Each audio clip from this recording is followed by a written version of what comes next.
يشرفنا اليوم في حفل تكريم الأمهات المثاليات أن نستقبل القامة الرفيعة، قائد جمع بين حكمة الإدارة وصدق الانتماء، وبين قوة القرار واحترام الإنسان، وكان دائما سندا حقيقيا لكل جهد يبذل.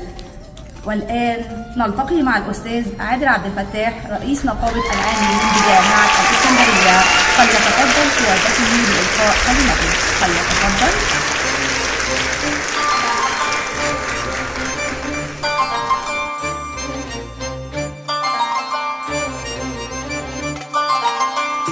في كل فريق ناجح هناك شخص حاضر في التفاصيل الدقيقة وسابق بخطوة، وسنده الحقيقي هو الإخلاص في العمل، إدارة بحكمة، وتنظيم بدقة، وجهد لا يهدأ.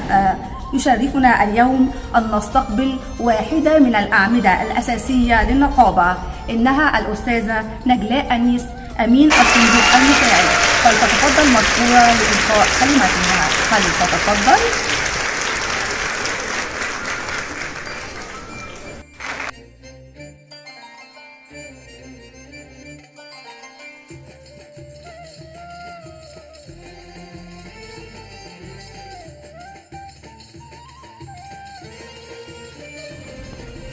في ميادين العمل العام تتجلى شخصيات استثنائية، حضورها يبعث الطمأنينة، وعطاؤها يحدث فارقا، وإخلاصها في العمل يقدر ويحترم. شخص عرف كيف يجمع بين العمل الجاد وبين المسؤولية، وكيف يجعل من كل مهمة فرصة لصنع أثر طيب وبصمة لا تنسى. إنه الأستاذ طارق بكري نائب رئيس النقابة، فليتفضل سيادته.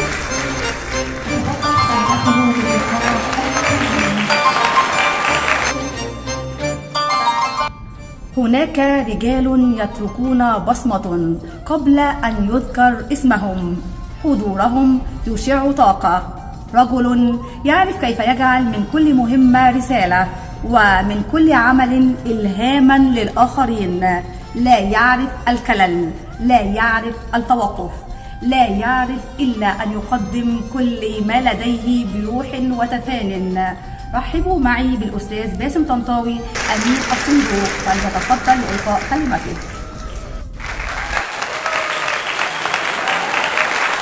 امرأة استثنائية تعرف كيف تجعل العمل فناً، وكيف تحول كل مهمة إلى إنجاز حقيقي يترك أثراً لا ينسى. امرأة تعرف كيف تحول من كل تحد إلى فرصة، وكل عمل إلى رسالة. يشرفنا أن نستقبل الأستاذة هالة سليمان الأمين العام للنقابة، فلتتفضل.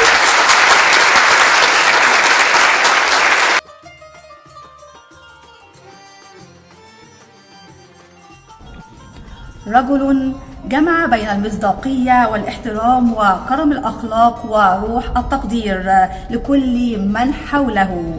رجل عرف كيف يجعل من كل تفصيلة صغيرة في العمل قيمة لا تنسى، ومن الدقة منهجا، ومن الجهد إخلاصا يترك أثرا واضحا.